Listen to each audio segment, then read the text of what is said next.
ഏതാനും മാസങ്ങൾ കഴിയുമ്പോൾ അഭിമന്യ ബാബ തിരുമേനി 95 വയസ്സ് പൂർത്തിയാണ്. ഒരുപക്ഷെ ഈ ഇന്ത്യയിൽ ജീവിച്ചിരിക്കുന്ന ക്രൈസ്തവ മേൽപ്പട്ടക്കാരിൽ പ്രായം കൊണ്ടും ശുശ്രൂഷ കാലയളവ് കൊണ്ടും ഏറ്റവും തലമുതിർന്ന പിതാവായിരിക്കും അഭിമന്യ. ഇങ്ങനെയൊരു ശ്രേഷ്ഠ ആചാര്യൻ നമ്മുടെ ഇടയിൽ ഉണ്ട് എന്നത് ഈ നാടിൻ്റെ ഒരു സൗഭാഗ്യമാണ്. അതുകൊണ്ട് തന്നെ ഈ സുവർണ്ണ ജൂബിലി ആഘോഷങ്ങൾ നമ്മുടെ നാടിൻ്റെ ആകെ ആഘോഷമാണ്. ബാബ തിരുമേനിയിൽ ഞാൻ കാണുന്ന ഏറ്റവും വലിയ സവിശേഷത, ഏത് പ്രതിസന്ധിയും എത്ര വലിയ പ്രതികൂല സാഹചര്യത്തെയും നേരിടാനുള്ള അദ്ദേഹത്തിൻ്റെ ധൈര്യവും സമർപ്പണവുമാണ്. ഒന്നിനെയും മുന്നിൽ അദ്ദേഹം പതറുകയില്ല. എന്തിനേയും ധീരതയോടെ അദ്ദേഹം നേരിടും.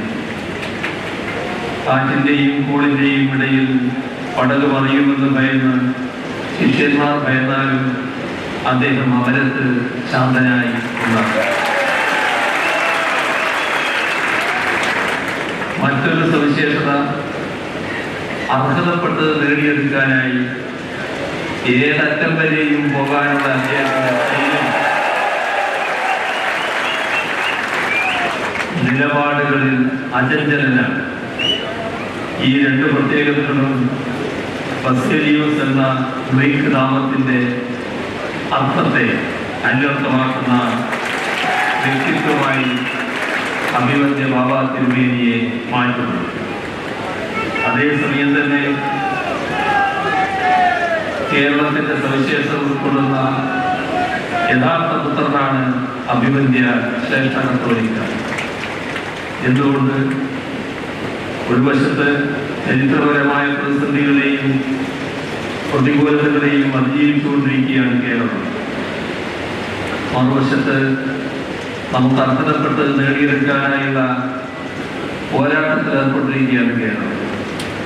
ആ നിലയ്ക്ക് അഭിമന്യ ബാബ തിരുമേനിയുടെ ജീവിതവും കേരളത്തിൻ്റെ മുന്നോട്ട് പോക്കും തമ്മിൽ പല സമാനതകളുമുണ്ട്.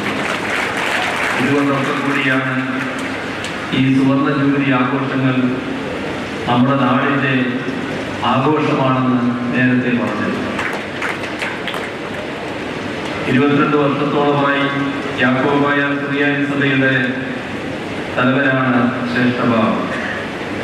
ആ നിലക്ക് കേരളത്തിലെ വിവിധ ക്രൈസ്തവ സഭകൾക്ക് സാന്നിധ്യം വഹിക്കുന്നതിൽ ഇന്ന് ഏറ്റവും അനുഭവ സമ്പത്തുള്ള വ്യക്തിയാണ് ബാബ തിരുമേനി.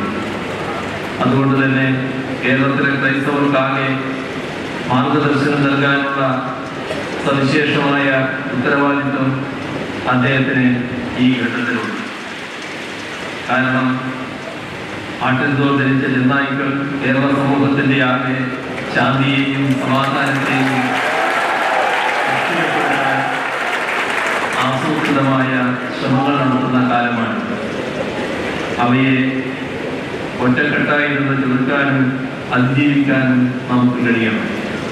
കാരണം സമാധാനവും ശാന്തിയും ഉള്ള അന്തരീക്ഷത്തിൽ മാത്രമേ നാടിന് വേണ്ട വികസനക്ഷേമ പ്രവർത്തനങ്ങൾ തടസ്സം കൂടാതെ മുന്നോട്ട് കൊണ്ടുപോകാൻ നമുക്ക് കഴിയും. സാഹോദര്യത്തിൻ്റെയും മതസൗഹാർദ്ദത്തിൻ്റെയും വിളനിലമായ കേരളത്തിലെ ജനത സമാധാനത്തോടെ ജീവിക്കാൻ ആഗ്രഹിക്കുന്നവരാണ്. അതിന് സഹായകമാകുന്ന വിധത്തിൽ സമൂഹത്തിൻ്റെ വിവിധ തലങ്ങളിലാകെ സമാധാനം പുലരുന്നതിൽ ഉറപ്പുവരുത്താനുള്ള വലിയ ഉത്തരവാദിത്വവും അഭിമന്യ ശ്രേഷ്ഠഭാഗത്തുണ്ട്. യേശു തൻ്റെ ശിഷ്യന്മാരോട് പറഞ്ഞത്, എൻ്റെ സമാധാനം ഞാൻ നിങ്ങൾക്ക് തരുന്നു എന്നാണ്. യേശുവിനെ സമാധാനത്തിൻ്റെ രാജകുമാരനായാണ് ക്രൈസ്തവർ കാണുന്നത്. യേശുവിൻ്റെ ശിഷ്യനായ അഭിമന്യ ശ്രേഷ്ഠഭാവക്ക് ഈ സമാധാനം തൻ്റെ വിശ്വാസ സമൂഹമായി പങ്കുവെക്കാൻ കഴിയട്ടെ എന്ന് ആശംസിക്കുകയാണ്. അതാകട്ടെ സഭ മാത്രമല്ല കേരള സമൂഹമാകെ ഉറ്റുനോക്കുന്ന ഒന്നാണ്. വിജ്ഞാന സമ്പദ്ഘടനയായും നൂതനത്വ സമൂഹമായും കേരളത്തെ പരിവർത്തിപ്പിക്കാനുള്ള ശ്രമങ്ങളാണ് കേരളത്തിലെ സർക്കാർ നടത്തിക്കൊണ്ടിരിക്കുന്നത്. അതിൻ്റെ ഭാഗമായി എല്ലാവരെയും ഉൾക്കൊള്ളുന്നതും സാമൂഹ്യ അധിഷ്ഠിതവുമായ ബദൽ വികസന കാഴ്ചപ്പാടാണ് മുന്നോട്ട് വെക്കുന്നത്.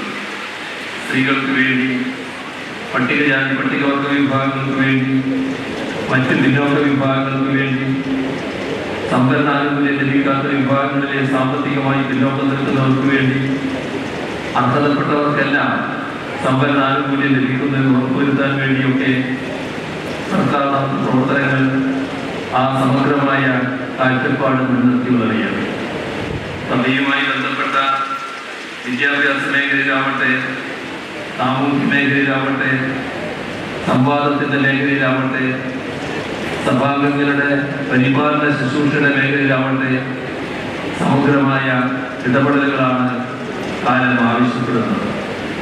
സമാനമായ രീതിയിൽ സമൂഹത്തിലാകെ വിഭിന്ന മേഖലകളിൽ സമഗ്രമായ ഇടപെടലുകളാണ് സംസ്ഥാന സർക്കാരിനും ഈ ഘട്ടത്തിൽ നടത്താനുള്ളത്. അതുകൊണ്ട് തന്നെ സംസ്ഥാന സർക്കാരും സഭയും തമ്മിൽ മികച്ച സഹകരണത്തിന് ഇടയാക്കും എന്നാണ് കരുതുന്നത്. ആ നിലക്കുള്ള മുൻകൈകളിൽ സാധ്യമായ എല്ലാ സഹായവും സർക്കാരിന്റെ ഭാഗത്തുണ്ടാകുമെന്ന് ഉറപ്പു തരാൻ കൂടി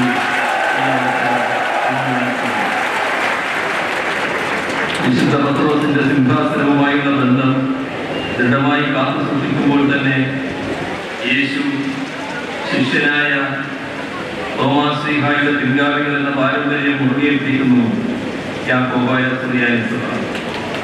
ആ നിലയ്ക്ക് ആഗോള ക്രൈസ്തവ സഭകളിൽ തന്നെ വളരെ സവിശേഷമായ വ്യക്തിത്വമുള്ള ഒരു സഭയാണ്. അത്തരമൊരു സഭ കേരളം ആസ്ഥാനമായി പ്രവർത്തിക്കുന്നു എന്നത് ഈ നാടിൻ്റെ ചരിത്രപരമായ സവിശേഷതയാണ്. വിവിധ പ്രദേശങ്ങളിൽ നിന്നവരെയും വിവിധ ഭാഷകൾ സംസാരിക്കുന്നവരെയും വിവിധ വിശ്വാസങ്ങൾ പിന്തുടർന്നവരെയും എല്ലാം ഒന്നായി കാണുന്ന കേരളത്തിൻ്റെ മഹത്തായ പാരമ്പര്യത്തിൻ്റെയും പൈതൃകത്തിൻ്റെയും ദൃഷ്ടാന്തമാണ് ഇവിടെ ഇങ്ങനെ ഒരു സഭ നിലകൊള്ളുന്നു എന്നത്. കേരളത്തിൽ മാത്രമല്ല, ഇന്ത്യയിലെ മറ്റ് സംസ്ഥാനങ്ങളിലും രാജ്യത്തിന് പുറത്തു നോക്കിയായി അതിവിശാലമായി വളർന്നു പന്തലിച്ചു നിൽക്കുന്ന സഭയാണ് ഇന്ന് യാക്കോബായ സുറിയായ സഭ. അത്തരത്തിലുള്ള സഭയുടെ തലവനായ ലോകത്താകെയുള്ള വിശ്വാസികളുടെ വലിയ ഇടയനാണ് അഭിവന്ദ്യ ശ്രേഷ്ഠ കത്തോലിക്കാ ബാവ. വലിയൊരു വിശ്വാസ സമൂഹത്തെ ആലോചിതമായി നയിക്കാൻ സഭയുടെ മാത്രമല്ല സമൂഹത്തിൻ്റെ ആകെ പുരോഗതിക്ക് വഴിവെക്കാൻ അഭിവന്ദ്യ ബാവ തിരുമേനിയുടെ നേതൃത്വത്തിന് തുറന്നും കഴിയട്ടെ എന്ന് ആശംസിക്കുന്നു. ഇവിടെ ആദരണീയനായ തിരുമേനി ചില കാര്യങ്ങൾ സൂചിപ്പിക്കുകയുണ്ടായി. അദ്ദേഹവും അതിനൊരു പ്രതികരണം എന്നിൽ നിന്ന് പ്രതീക്ഷിക്കുന്നുണ്ടാവില്ല. എങ്കിലും ഒരു കാര്യം ഉറപ്പായി പറയാൻ ആഗ്രഹിക്കുകയാണ്. ഇവിടെ ഒരു സഭ എന്ന നിലക്കുള്ള നിങ്ങളുടെ അസ്തിത്വം അതേ രീതിയിൽ തുടരണമെന്ന് തന്നെയാണ്